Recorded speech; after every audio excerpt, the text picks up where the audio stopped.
Bon jeudi tout le monde. Ben oui, il fait beau aujourd'hui à Winnipeg, du moins pour l'instant. Mais c'était pas le cas hier, je suis sûr que vous l'avez remarqué. La soirée et la nuit ont été pas mal mouvementées au Manitoba.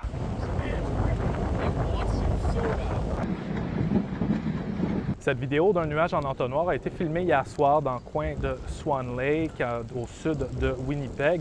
Environnement Canada confirme que plusieurs tornades, au moins 4, peut-être plus, ont touché le sol hier dans la province. À Swan Lake, on nous dit qu'il n'y a pas eu de blessés, mais qu'au moins une maison et l'infrastructure qui accueille le powwow de la communauté ont été endommagées. De forts vents ont aussi été ressentis à travers l'ouest et le sud-ouest de la province. De gros grêlons comme ceux-ci et les forts vents ont causé des dégâts, notamment à Morden et Winkler. Mais la bonne nouvelle, c'est que tout ça est derrière nous, du moins pour l'instant. Il annonce encore de la pluie cette fin de semaine en province. Ça me décourageait un peu qu'on ne pouvait pas présenter de documents en français pour des dossiers administratifs au niveau gouvernemental.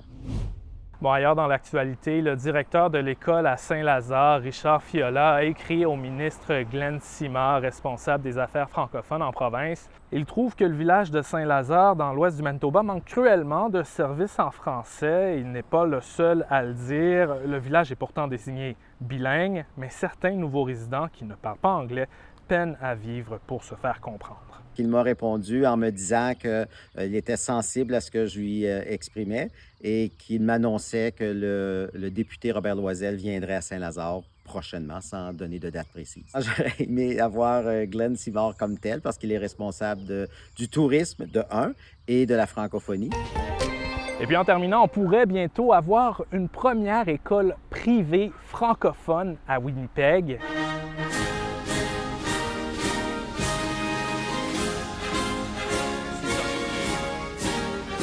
C'est un projet de lycée français qui fait son chemin dans la capitale manitobaine. C'est l'idée d'un couple originaire de France, Sherifa Bachir et Kamel Fakiri. Ils prévoient ouvrir les portes d'un établissement dès septembre prochain, mais ils n'ont pas encore de locaux pour accueillir l'institution. Je vous explique rapidement, là, un lycée français, c'est une école privée qui suit le programme d'éducation de la France. Il y en a un peu partout à travers le monde, dont 8 au Canada, mais pas encore ici à Winnipeg. Comme je vous disais, ça pourrait s'en venir. Pour plus de détails là-dessus, je vous invite, comme d'habitude, sur l'application Info de Radio-Canada. Puis on se revoit demain pour un autre vidéo journal. Bonne journée!